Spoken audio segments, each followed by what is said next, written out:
사실 예전에는 텃세가 심하다. 유난히 심하다. 어딜 가건 텃세가 심하죠. 근데 거기 가서 무슨 사업을 하려는 사람, 조그만 식당을 하려는 사람 처음에 그렇게 고생을 많이 했다고.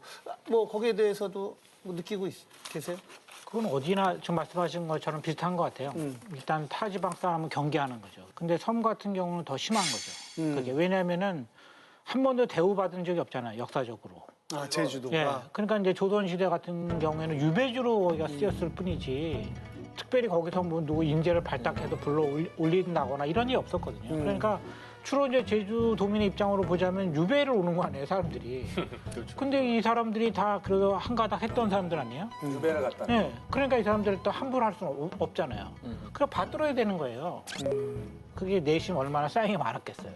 근데 그런 역사가 좀 반복되다가 그다음에 이제 해방 이후에는 제주도가 또 학살을 겪었잖아요. 사과망제. 네. 그러니까 저도 이제 가봤는데 육지 사람들이 와가지고서 자신애들을 학살했던 기억에 대해서 똑똑히 기억하고 있거든요.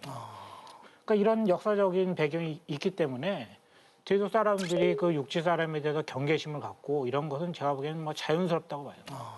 그러다 보니까 이 제주 사람들끼리 뭐 괜당이라고 그런다는데 자기들끼리 어떤 끈끈한 유대가 발달합니다. 발전할 수밖에 없죠, 당연히. 왜냐하면 외지의 침탈이 있을 때 그것을 막아내기 위해서는 자기들끼리 어떤 유대감 같은 게 굉장히 이제 강해질 수밖에 없어서 섬 자체에 있는 인구수가 또 많지 않았기 때문에 사실은 한 다리 건너면 다 알게 되는 이런 경우들이 생기게 되고 제가 아는 거기 그 제주도 방송국에 계신 어떤 그 국장님이 계신데 예전에 재밌는 이야기를 하셨던 게 뭐냐면 제주도에서 연애를 하면 결혼해야 된대요. 한 다리를 건너면 다 알기 때문에 이게 그러니까 제주도에서 연애를 한다는 건 굉장한 위험부담을 가지고 최악이네요. 연애를 해야 된다는 거죠. 최악이라고. 최악이야. 위험한 발언인데. 자존심이 나오는데. 굉장히 신중에 신중을 거듭해서 여러 가지 행동을 하게 된다라는 거죠. 근데 왜 최악이라고 아니 느꼈어요? 그냥 아니 잘 모르는 상태에서 바로 결혼하면 좀 이혼할 확률도 좀 높고 하니까 이제 한 달만 만나고 바로 결혼하는 문제는 좀 그렇잖아요. 그래서 좀 여러 가지 경험도 하고 자기랑 누구랑 잘 맞는지 잘 얼굴 알면 되게 빨개진 거 알아요? 좀 오래 가는 거죠. 제가 도와드릴게요. 제주도 문화가 굉장히 뛰어난 문화가 많은데 특히 이제 해녀죠. 이게 왜 중요하냐면요. 그 해녀들이요. 감귤 농사가 시작되기 전까지는 제주도 전체 수입의 절반 이상을 벌었다. 맞아요. 그러니까 이 섬 전체를 먹여 살렸던 사람들이 해녀들이에요. 그러니까 그만큼 생활력이 강한 어떤 문화가 있고 더군다나 우리에게 잘 알려져 있지 않지만 일제강점기 시대에 대대적인 독립운동을 했던 여러 운동들이 있는데 그중에 하나가 제주 해녀 독립운동이 있습니다. 그러니까 그만큼 어떤 그 우리 현대사라든지 근대사에서 미쳤던 영향들이 굉장히 큰 그런 문화를 가지고 있는 곳이고 지역에서 해녀분들 만났을 때 가장 제가 인상적으로 들었던 이야기가 해녀 물질에 대해서 뭐라고 이야기하시냐면 저승에서 벌어서 이승에서 쓴다라고. 그만큼 이 물속에서 그 해녀 생활을 했던 것이 그만큼 힘들었다. 근데 그런 어떤 그 여인들의 어떤 노동을 통해서 이 섬의 전체 경제의 절반 이상이 유지가 됐다라는 건 맞아요.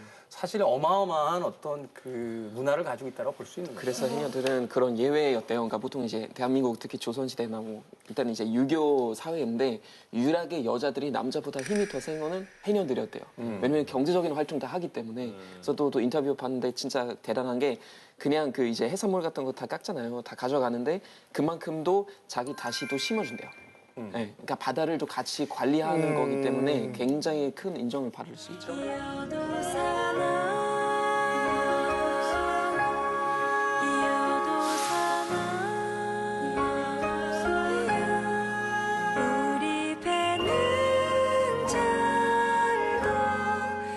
어쨌든 최근 이 제주살이 뭐 제주 이민 이런 신조도 생겼다고 해요. 그렇죠. 이제 제주라는 것이 갖고 있는 어떤 낭만과 환상이 있기 때문에 제주 이민 제주살이라고 하는데 실제로 최근에는 제주도 뭐 한 달 살기 뭐 이런 프로그램들을 진행을 한대요. 그래서 이제 제주도에서 실질적으로 살아보고 여기 이제 정착할 수 있을 것이다 이렇게 판단을 한다라고 하는데 제가 보기에 한 달로 그 판단이 설 수 있을 것 같지는 않아요.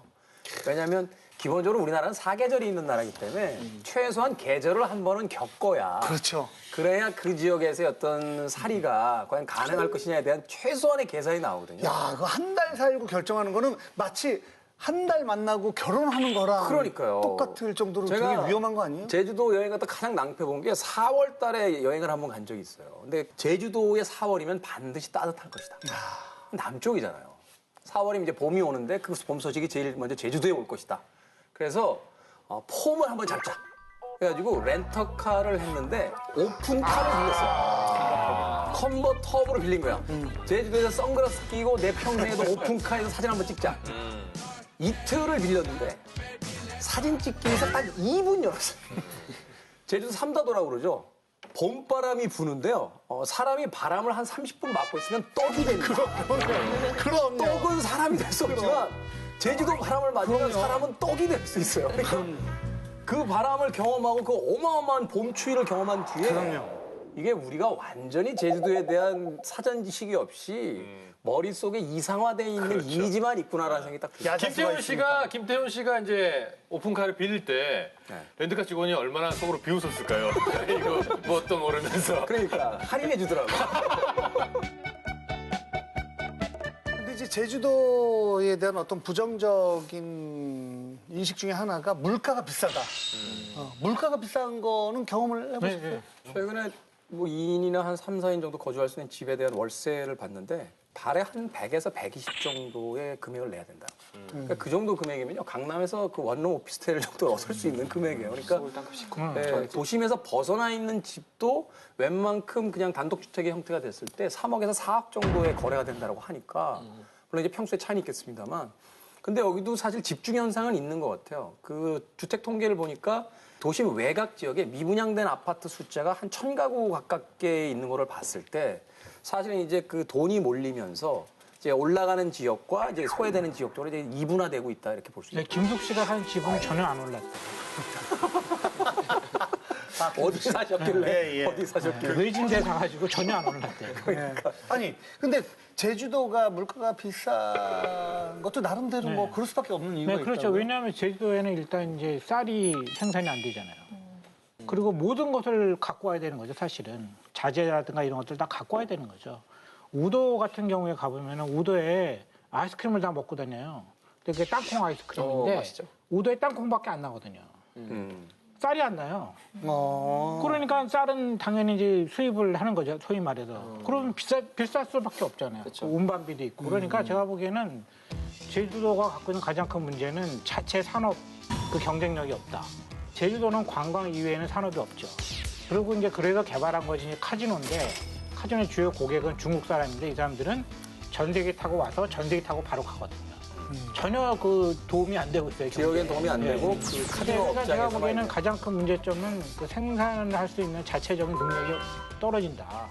근데 이제 그런 그게 그 제주도의 딜레마예요. 왜냐면 뭔가 생산할 수 있는 공장 같은 걸 지으면 청정 제주라고 하는 이미지에 타격도 생길 수 있고 자연환경을 파괴하는 현상들이 생기기 때문에 그걸 또 호락호락하게 이렇게 허가를 해주거나 유치할 수가 없는 상황이거든요.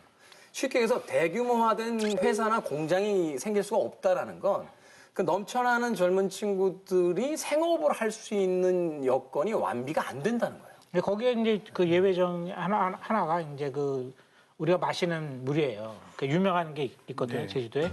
그거는 상당한 경쟁력이 있어서 지금 입찰을 계속하고 있죠. 자주 바뀌어요, 주인이. 이제 제주도가 주인이니까 이제 경쟁을 시키는 거죠.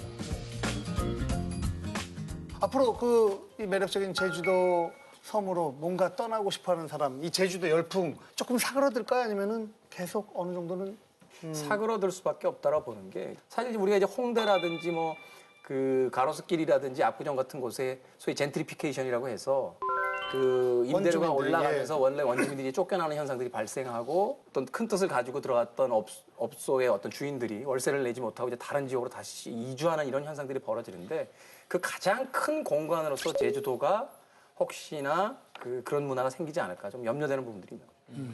저는 뭐랄까요, 숨고르기에 들어갔다고 보거든요. 사실 제주는 위치나 그 이미지에 있어서 성장되는 미래는 확실했는데 지난 10년간 너무 한류붐 때문에 과도하게 빨리 뛰어나간 거죠. 그러니까 아직 체력이 갖춰지지 않은 상태에서 전력 질주를 했다 그러면 이제 그런 거품이 빠지면서 내실 다지기, 그간 외면했던 내국인들이라든가 현지민들을 위한 여러 가지 사회 간접 자본 투자라든가 여러 가지 이제 제반 여건을 다지는 시기이기 때문에 이 시기만 제대로 체력을 다진다 그러면 앞으로 그 성장세는 당분간 꾸준히 이어지리라고 봅니다.